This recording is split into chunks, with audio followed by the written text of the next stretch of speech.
سلام لكل هاجر سويت channel تخاتلت كما كنهم أنا دحين زبير مسكن صوم لما سلام كتكون متم بتأيو سلام لما تكون لي تسمع جبر بيتسا نكمل كأنهم سلهم عليهم ما رتي سدرت لهم هون عدل لهم نقول لهم سلام للخير الفتوتين تختلتين كم كأنهم اللي دحنتهم نفعكم كا تنفعتي ما رتي إن لما أترمو برابعي كفال نزحتي ملسي حيزلكم مطيل هنا يبقى على كفال يا ملتي هذا سلسي كفال ما قد سلته بزح تاسم الخانة نعر حمسة تاسم تاسر الخانة قبل تغير بخفال يمزينا لازي لما عند حيزلكم مطيل هو كسامت الرشار إلا تساتفوا لبركتي وفلتنا ونما أحباي قوانا ناي بيتساب لكم لايك شير سبسكرايب يترسوا حامت التلمده كومنت أنا زريتو يترسوا بيتساب زي يكونكم لما سبسكرايب نقولكم بيتساب كنتوا تحاورنا نعبك ولكم يدل بيتساب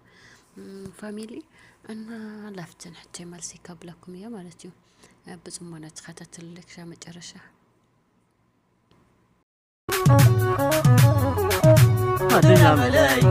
الدنيا ملاي سكاكنا هاي تحت لي سكاكنا هاي تحت لي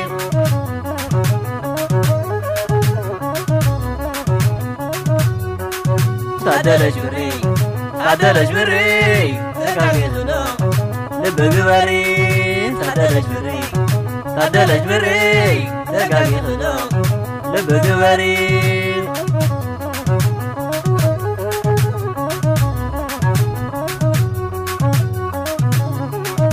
በቤተልሔም እና በአካባቢው ያስፈጃቸው የህፃናት ቁጥር 144000 ነው። ጥያቄ ቁጥር 25 ስለ እመቤታችን ስደት የሚናገረው መጽሐፍ የቱ ነው? ሀ ሰኔ ጎልጎታ፣ ለ ሰቆቃወ ወንጌል፣ ሐመርሃ አርጋኖን።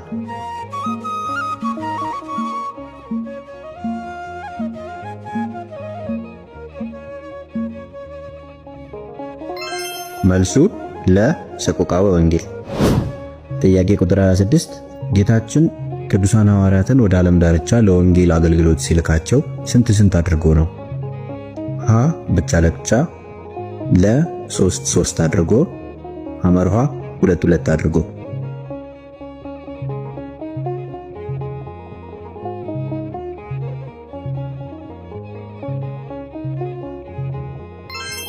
መልሱ ሐመርሃ 2 አድርጎ።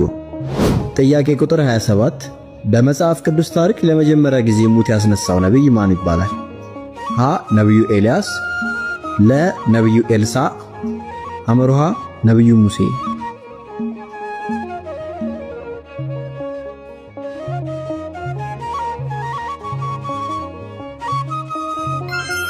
መልሱ ሀ ነብዩ ኤልያስ።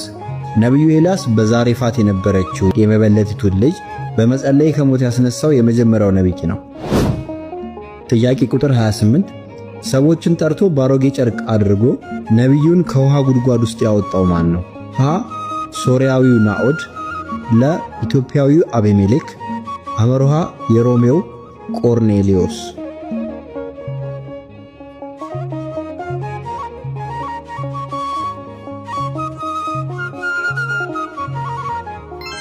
መልሱ ለኢትዮጵያዊው አቤሜሌክ።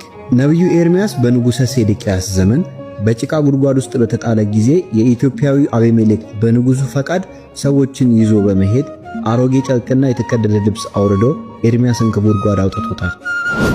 ጥያቄ ቁጥር 29 ምስሉ የአንበሳ የሆነው ወንጌላዊ ማን ነው? ሀ ቅዱስ ማቴዎስ፣ ለ ቅዱስ ማርቆስ፣ ሐመርሃ ቅዱስ ሉቃስ።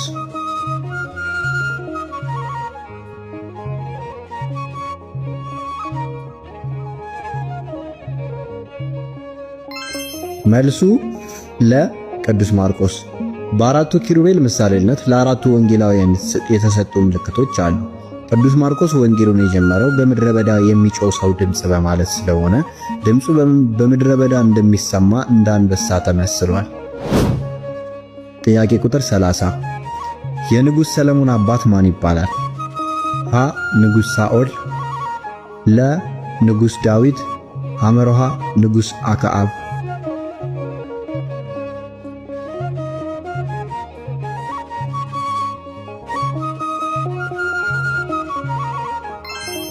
መልሱ ለንጉሥ ዳዊት። ጥያቄ ቁጥር 31 ቅዱሳን መጻሕፍትንና የእግዚአብሔርን ኃይል ስለማታውቁ ትስታላችሁ በማለት ጌታችን ኢየሱስ ክርስቶስ የተናገረው ለማን ነው? ሀ ለፈሪሳውያን፣ ለ ለጸሐፍት፣ ሐመሩሃ ለሰዱቃውያን።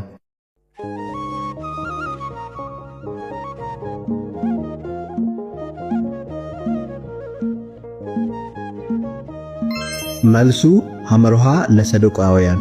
ትንሣኤ ሙታን የለም ብለው ለሚያምኑት ለሰዱቃውያን በትንሣኤ ሕይወት መላእክትን እንደሚመስሉ ለማስረዳት የተናገረው ነው። ጥያቄ ቁጥር 32 ለ7 ቀን ብቻ በእስራኤል ላይ የነገሰው ንጉሥ ማን ይባላል? ሀ ኤላ፣ ለ ዘምሪ፣ ሐመሩሃ አምሪ።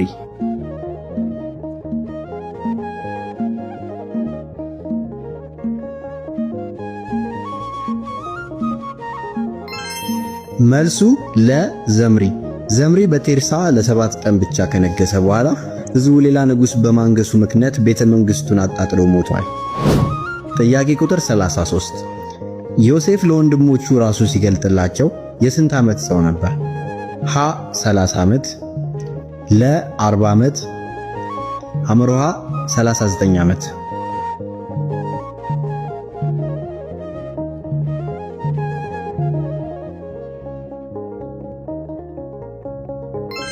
መልሱ ሐመሩሃ 39 ዓመት።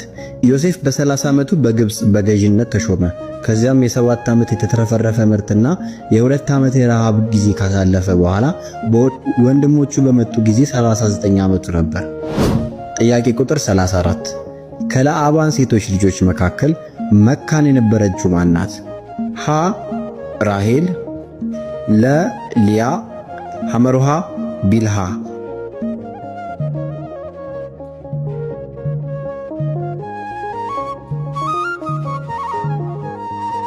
መልሱ ሀ ራሄል። ራሄል ለእግዚአብሔር የነበራት ታላቅ እምነት እስኪረጋገጥ ድረስ ለረጅም ጊዜ መካን ነበረች። ጥያቄ ቁጥር 35 እግዚአብሔር ሆይ የሚታገሉኝን ታገላቸው፣ የሚዋጉኝንም ተዋጋቸው በማለት የጸለየው ማን ነው? ሀ ነቢዩ ኤርምያስ፣ ለ ንጉሥ ዳዊት፣ ሐመሩሃ ነቢዩ ኤልያስ።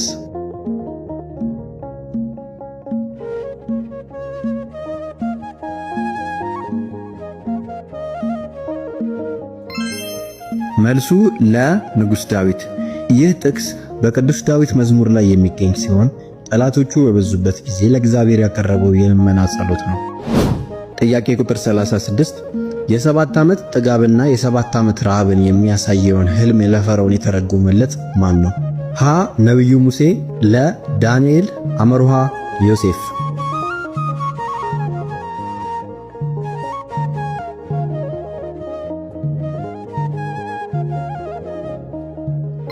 መልሱ ሐመሩሃ ዮሴፍ።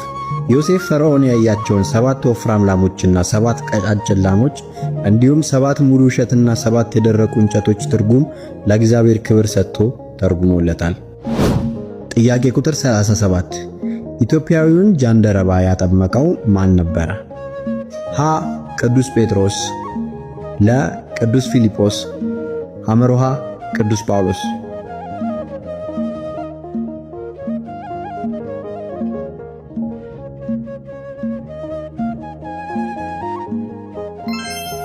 መልሱ ለቅዱስ ፊልጶስ። የእግዚአብሔር መልአክ ቅዱስ ፊልጶስን ወደ ጋዛ በሚወስደው መንገድ እንዲሄድ አዘዘው። በዚያም የኢትዮጵያን ንግሥት የህንዳኪን ጃንደረባ አግኝቶ ወንጌልን ሰብኮ አጥምቆታል። ጥያቄ ቁጥር 38 የደረቁ አጥንቶች ወደ ሕይወት ሲመጡ በራእይ ያየው ነቢይ ማን ነው? ሀ ነቢዩ ኢሳይያስ፣ ለ ነቢዩ ኤርምያስ፣ ሐመሩሃ ነቢዩ ሕዝቅኤል።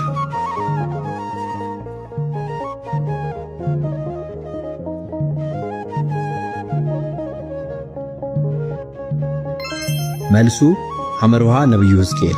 እግዚአብሔር ነቢዩ ሕዝቅኤልን ወደ ሸለቆ ወስዶ በደረቁ አጥንቶች ላይ ትንቢት እንዲናገር በማድረግ ወደ እግዚአብሔር ሲመጡ በራእይ አሳይቶታል።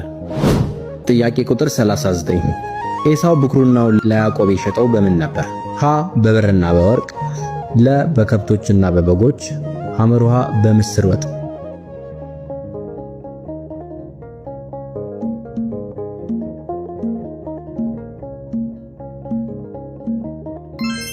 መልሱ ሐመሩሃ በምስር ወጥ። ጥያቄ ቁጥር 40 ወደ መቅደስ ገብቶ በዕጣን መሠዊያው ላይ በማጠኑ በለምጽ የተመታው ንጉሥ ማን ነበር? ሀ ንጉሥ ዖዝያን፣ ለ ንጉሥ ሳኦል፣ ሐመሩሃ ንጉሥ ሕዝቅያስ።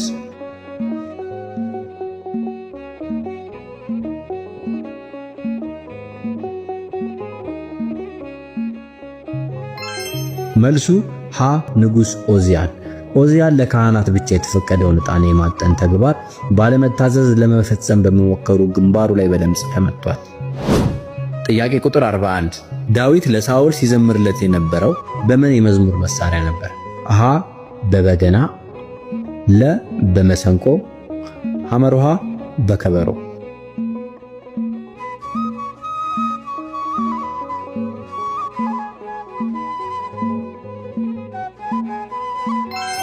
መልሱ ሀ በበገና።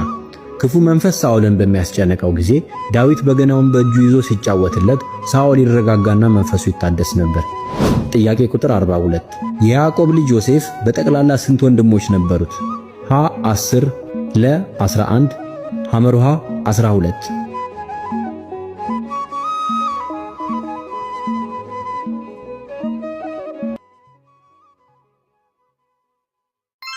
መልሱ ለ11። ያዕቆብ 12 ወንድ ልጆች የነበሩት ሲሆን ዮሴፍን ሳይጨምር 11 ልጆች ነበሩት። ጥያቄ ቁጥር 43 የሙሴ ሚስት ስሟ ማን ነው? ሀ ሶፎራ፣ ለ ራሄል፣ ሐመሩሃ አስቴር።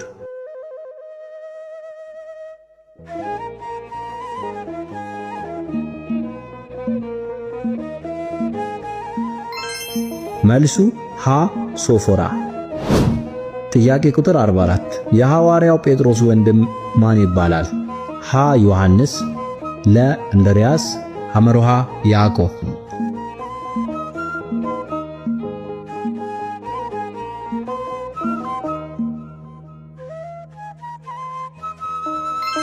መልሱ ለ እንድርያስ። እንድርያስ የጴጥሮስ ወንድም ሲሆን ጌታችንን ከተከተለ በኋላ ወንድሙን ጴጥሮስን ወደ ኢየሱስ አመጣው። ጥያቄ ቁጥር 45 ደቀ መዛሙርቱ ለመጀመሪያ ጊዜ ክርስቲያን ተብለው የተጠሩት የት ነው?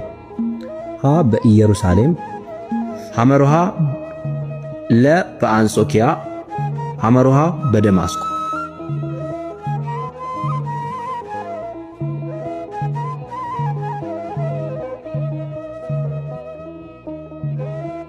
መልሱ ለ በአንጾኪያ። ጥያቄ ቁጥር 46 ከመግደላዊት ማርያም የወጡት አጋንንት ብዛት ስንት ናቸው?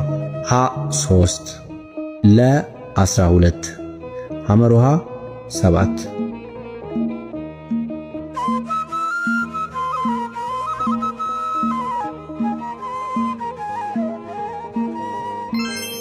ሐመሩሃ 7። ጌታችን ኢየሱስ ክርስቶስ ከመግደላዊት ማርያም 7 አጋንንታትን አውጥቶላታል። እሷም ከዚያ በኋላ ትከተለውና ታገለግለው ነበረ። ጥያቄ ቁጥር 47 ኢየሱስ ሰው ወደ እግዚአብሔር መንግሥት ለመግባት ከምንና ከምን መወለድ አለበት አለ? ሀ ከውሃና ከእሳት፣ ለ ከውሃና ከመንፈስ፣ ሐመሩሃ ከሥጋና ከደም።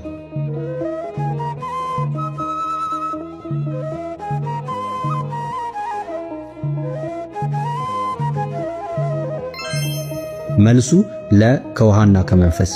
ጌታችን ኢየሱስ ክርስቶስ ለኒቆዲሞስ ሲያስረዳው ሰው ከውሃና ከመንፈስ ካልተወለደ በቀር ወደ እግዚአብሔር መንግሥት ሊገባ አይችልም በማለት የጥምቀትን አስፈላጊነት ገልጾለታል። ጥያቄ ቁጥር 48 ጳውሎስ በመልእክቱ የኃጢአት ደሞዝ ምንድን ነው አለ? ሀ መከራ፣ ለ ፍርድ፣ ሐመሩሃ ሞት።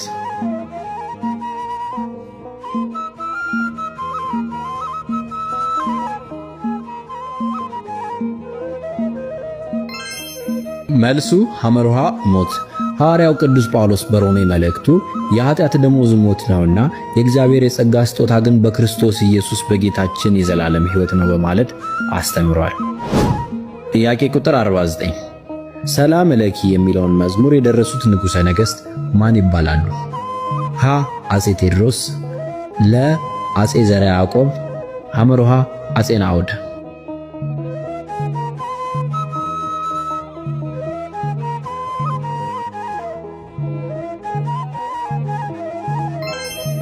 መልሱ ሐመሩሃ አጼ ናኦድ በኢትዮጵያ ቤተክርስቲያን ሊቃውንት ዘንድ ሰላም ለኪ የተባለውን ውዳሴ ለእመቤታችን ለቅድስት ድንግል ማርያም የደረሱት አጼ ናኦድ እንደሆኑ ይነገራል። ጥያቄ ቁጥር 50 ማርያምን አንቺ ከሴቶች መካከል የተባረክሽ ነሽ፣ የማፀንሽን ፍሬ የተባረከ ነው ያላት ማን ነው? ሀ መልአኩ ቅዱስ ገብርኤል፣ ለ ቅድስት ኤልሳቤጥ፣ ሐመርሃ ኢየሱስ ክርስቶስ።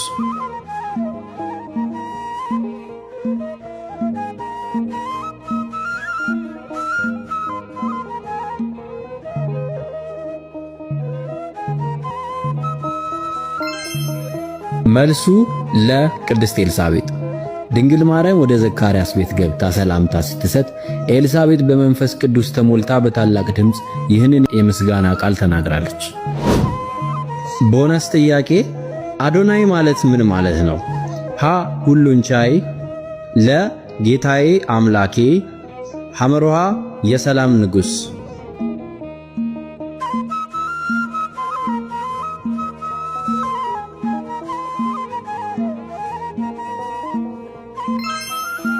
መልሱ ለጌታዬ አምላኬ ማለት ነው። አዶናይ ማለት በዕብራይስጥ ቋንቋ ጌታዬ ወይም ጌቶቼ ማለት ሲሆን አዶን ጌታ እና አይ ደግሞ የእኔ ከሚሉ ቃላት የተገኘ ነው። በመጽሐፍ ቅዱስ ውስጥ ለእግዚአብሔር የሚሰጥ ትልቅ አክብሮት ያለው ስም ነው።